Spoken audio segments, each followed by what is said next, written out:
All right, Steelers fans, it's time to sit down, take a deep breath, and really look at what's going on in Pittsburgh, because this is not one of those weeks where you could just sweep things under the rug and pretend it's all fine. No, this is the week when the truth hits like a cold wind at Acrisure Stadium. And honestly, maybe that's exactly what this team needs. Maybe the only way the Steelers truly turn a corner is by facing how far they've fallen. Because make no mistake, this team has hit the kind of low that can't be masked with tough talk or catchy quotes. It's one of those moments where you either crumble or you rebuild your identity from the ground up. Mike Tomlin, who's never been one to hide behind excuses, came out and did something that caught a lot of people off guard. He didn't deflect. He didn't throw anyone under the bus. He just owned it. He said what everyone already knew but needed to hear from him. You can't fix something until you admit it's broken. And that's what this moment feels like. The beginning of an acknowledgement that what's been happening on the field just isn't good enough. Tomlin talked about how the real fixes don't come in press conferences or meeting rooms. They come in stadiums, under the lights, in front of screaming fans, when the scoreboard says it all. You can talk about adjustments all you want, but unless you show that fight on the field, it's just noise. That honesty, though, it hit different this time. There was something in his tone that made it feel like he finally reached a point where he can't just stay the course anymore. You could sense a shift, like maybe this time, things are actually going to change. He didn't shy away from questions about the defense, about his staff, or even about his own decisions. When asked whether he was considering firing defensive coordinator Teryl Austin or taking over play-calling duties himself, he didn't flinch. He said, plain and simple, that it wasn't on the table as we sit here today, and that the team just needs to do what it's doing, but do it better. Normally, that kind of answer would sound like the same old stay-the-course message we've heard 100 times before, but not this time. This time, it came with a little more weight, maybe because everyone can see how desperate the situation really is. Because, let's face it, the Steelers have gone from a 4-1 start to a 4-4 record in what feels like the blink of an eye. They've slid down the standings in the AFC North, and are barely hanging ahead of teams they should be miles ahead of. The Bengals, for example, are sitting there with a negative 79-point differential, and yet somehow they're right on the Steelers' heels. That's not just bad luck. That's a wake-up call. And now, with the team about to face the top-ranked Colts, a team sitting at 7-1 and looking every bit like the class of the league, it feels like this is the moment where something has to give. If not now, then when? You can't keep saying, we'll fix it next week, when next week might be too late. But there's been movement, and that's something. General Manager Omar Khan went out and made a trade with New England to bring in safety Kyle Duggar, a player who fits the mold of what the Steelers' defense has been missing. A tough, physical presence who isn't afraid to get dirty in the run game. It's not some blockbuster trade that'll change everything overnight, but it's a sign that the front office isn't sitting still. Duggar brings that edge, that willingness to tackle, that old-school Steeler grit that's been missing from this defense for too long. He might not come in and start immediately, but maybe he'll light a fire under a few guys in the secondary who've gotten a little too comfortable. Sometimes it only takes one new voice, one new presence in the locker room to change the energy. And the thing is, Tomlin's tone when he talked about the defense felt different too. He didn't sugarcoat the effort. He didn't hide behind fancy phrasing.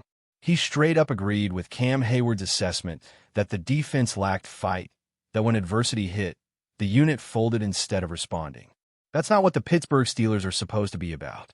This team has always prided itself on resilience, on grit, on finding a way when there's no way. To hear that even the veterans are questioning the fight in the room, that's sobering. Tomlin acknowledged it, said it out loud.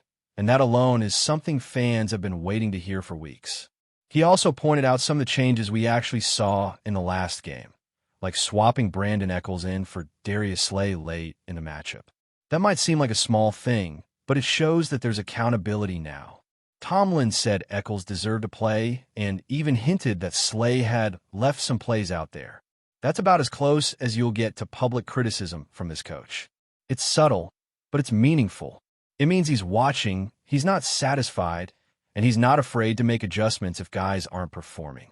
He even mentioned his frustration with the team's lack of takeaways since that trip to Dublin, which, honestly, has been one of the defining issues of this defense.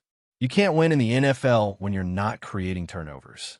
The Steelers have built their entire defensive identity on taking the ball away, and when that's not happening, everything else falls apart.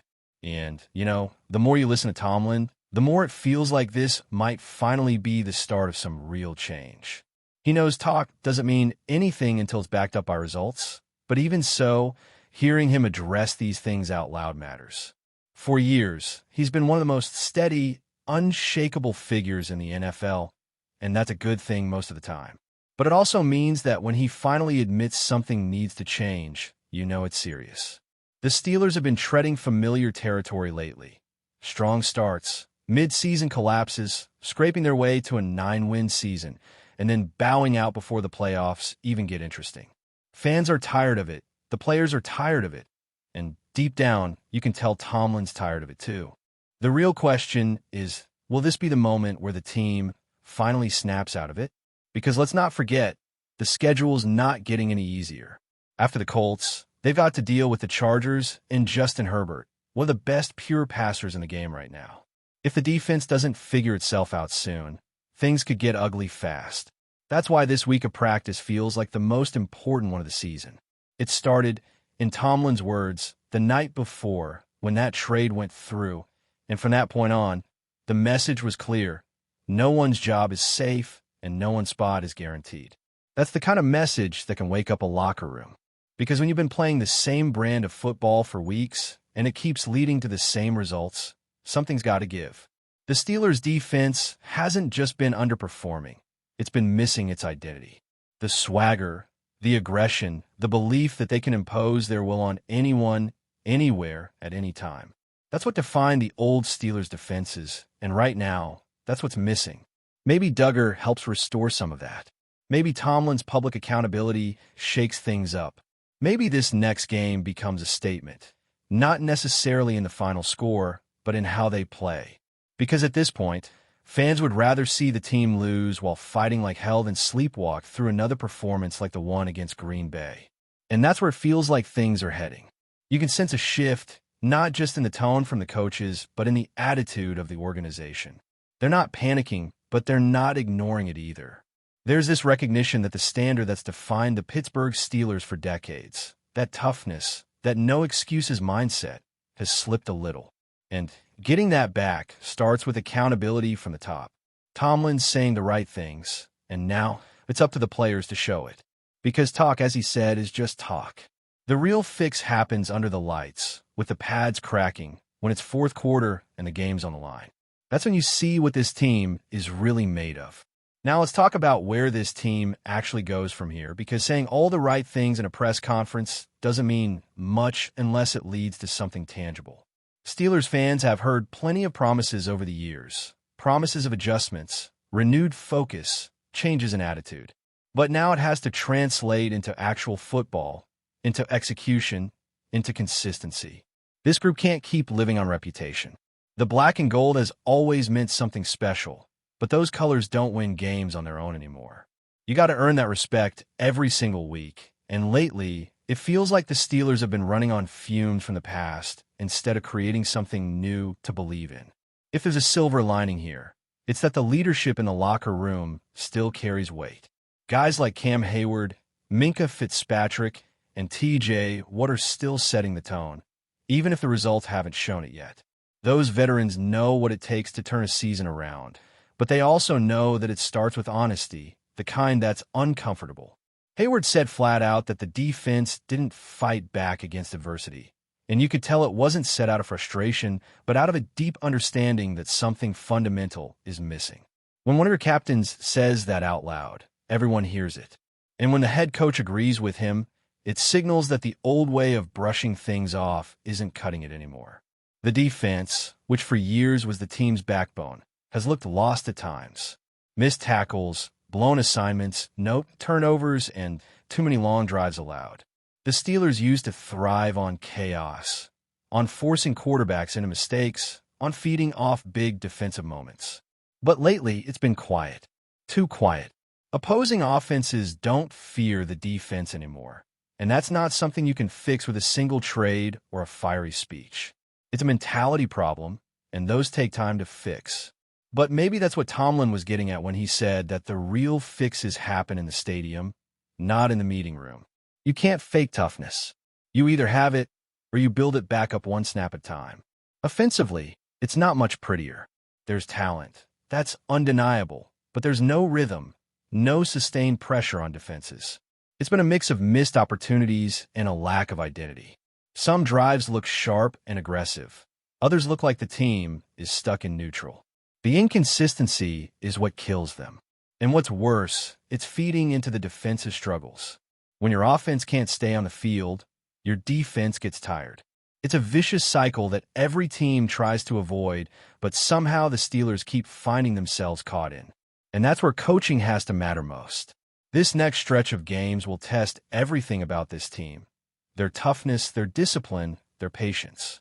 Facing the Colts, then heading to Los Angeles to take on Justin Herbert and the Chargers. That's not just about trying to get back above .500. It's about proving that they still have an identity worth defending. Because if you can't show fight against the best, then what are you even building toward? Fans in Pittsburgh don't ask for perfection. They ask for effort, for heart, for a team that plays like it knows what that logo represents.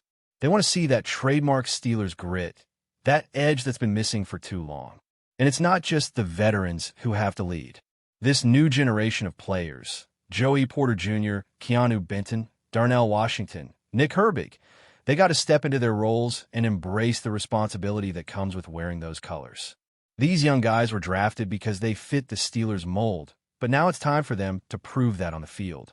Porter, for instance, has shown flashes of the corner he can become, but he's got to find consistency.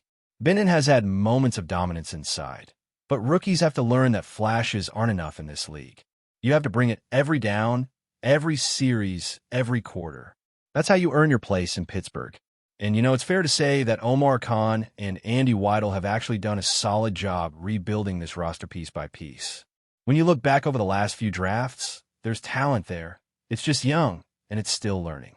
Not every pick is going to be a star, but you can see the foundation being built. The offensive line, for example, looks better with guys like Zach Frazier and Mason McCormick taking big roles early. Those are building blocks. They might not be perfect yet, but they're the kind of players who can give this team some real identity up front again. Because if there's one thing the Steelers have always needed, it's a line that can push back. But before we dive in, don't forget to subscribe to Steelers Nation Central and hit the like button on this video. Your support helps us keep bringing you the latest updates on the Pittsburgh Steelers. And don't forget to share your thoughts on the news in the comments below. Whispers are swirling in the NFL world, and all eyes are turning toward Pittsburgh. Rumors suggest that star wide receiver DK Metcalf may be on the move, leaving the Steelers' nest sooner than anyone expected. Metcalf, known for his blend of sheer power and blazing speed, has been a cornerstone of Pittsburgh's passing game. But sources close to the team hint that tensions and contract talks might be pushing the superstar toward the exit. Insiders describe a locker room in flux, with teammates caught between excitement and uncertainty. Metcalf's presence on the field has been electric.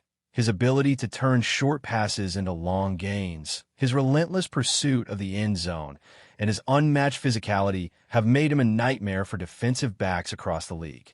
Yet, behind the scenes, whispers of disagreements over offensive schemes and the direction of the Steelers franchise have reportedly strained the relationship between the receiver and the coaching staff. Fans are already buzzing on social media, speculating which teams could make a bold move to acquire one of the league's most dynamic wideouts. Teams with deep playoff aspirations are reportedly circling, envisioning Metcalf as the missing piece that could transform their passing attack. Meanwhile, Pittsburgh's front office remains tight-lipped, refusing to confirm or deny any trade talks, only fueling the fire of speculation. While Metcalf's exit would mark the end of an era in Pittsburgh, some analysts argue that it could also signal a fresh start for both parties. The Steelers would have the chance to retool their offense around emerging talent, while Metcalf could find himself in a system designed to maximize his rare combination of size, speed, and playmaking ability. One thing is certain: if this rumor turns into reality, the ripple effects will be felt across the NFL. For now, the city of Pittsburgh waits with bated breath, fans torn between hope and heartbreak as the saga of DK Metcalf's potential departure continues to dominate headlines. Could we be witnessing the beginning of a blockbuster trade, or is it all just smoke in the wind? Only time will tell, but the chatter around Metcalf is louder than ever, and the league is watching closely. That's it for this update. If you enjoyed the video and want to keep receiving exclusive news about the Pittsburgh Steelers, make sure to subscribe to Steelers Nation Central and give this video a like. We always look forward to hearing your comments and opinions. See you in the next video.